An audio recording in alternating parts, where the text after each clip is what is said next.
On my wedding day, my fiancé and my younger sister Rachel were caught doing the dirty in the private lounge. I immediately became a laughingstock until my childhood friend Jason Law publicly proposed to me, defending my honor after we got married. He was the perfect husband, except for his performance in the bedroom. It was like his heart was never in it. I only managed to get pregnant after going for IVF this year. After that, he became even more protective of me. I once believed he was my sanctuary, until I overheard his conversation with his friend. You're ruthless, Jason. Nina's so good to you. How could you swap out her egg with Rachel's just because Rachel is too afraid of the pain to give birth? The baby's due in 2 months. What do you plan to do then? Jason was silent for a bit, then he sighed. I'll give Rachel the baby once it's born. It's one of her greatest wishes. After all, as for Nina, I'll tell her the baby died. I'll make it up to her by staying with her for the rest of her life. So that was how it was. He only protected me so gently for her sake. I turned around and immediately made a surgery appointment. I was throwing away this filthy baby and this false marriage. Chapter Aren't you worried Nina will discover the truth? Jason Law was quiet for a moment before saying, she won't find out. Are you sure? She trusts me. His tone was certain. She won't suspect a thing if I'm the one telling her. After another short silence, his friend said, as long as you don't regret it.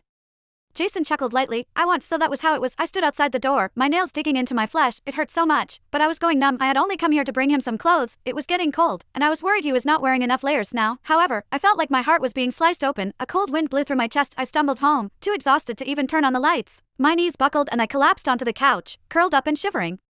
I felt nauseous and dizzy, tears spilled from my eyes soundlessly, but I did not have the energy to wipe them away. The doorknob clicked. He was back. I heard the sound of his leather shoes approaching. He walked up to the couch and bent down slightly, his voice gentle and worried. Why didn't you turn on the lights? The maid said you haven't eaten. Are you feeling sick again? He reached out to push the hair out of my face, his eyes filled with concern. Nina, what's the matter? He then crouched down, putting his hand over mine. His tone was gentle. If you don't eat, it's bad for the baby. I looked straight into his tender gaze. So love could be entirely an act. For years ago, my fiancé and my younger sister were caught having an affair at my wedding. My parents forced me to hand over my fiancé, saying family protected each other. They could not afford to lose face in public, so they declared that Rachel Gordon was the bride that day. Back then, Jason had publicly proposed to me. At the time, I thought he was my savior. After we got married, I stood behind him and silently supported him the whole time. I used my market acumen to help him invest and expand his business. Within a few short years, his company went from a nameless startup to one of the rising stars in the investment industry. When we went for IVF to conceive this year, everything seemed to be perfect. He hugged me and said this baby was the gift he had been looking forward to for years. His smile was so tender I could almost drown in it. Chapter turned out it was just another trick. He was not the only one who could act. I blinked and curved my lips into a smile. I'm fine. I'm just a little tired. My voice was soft and slightly tired, as though nothing was amiss. He heaved a sigh of relief and comforted me gently. Okay, sleep early tonight. Why not? I could play this game before the surgery. After that, the curtains would fall on this charade. The next morning, Jason took me to a prenatal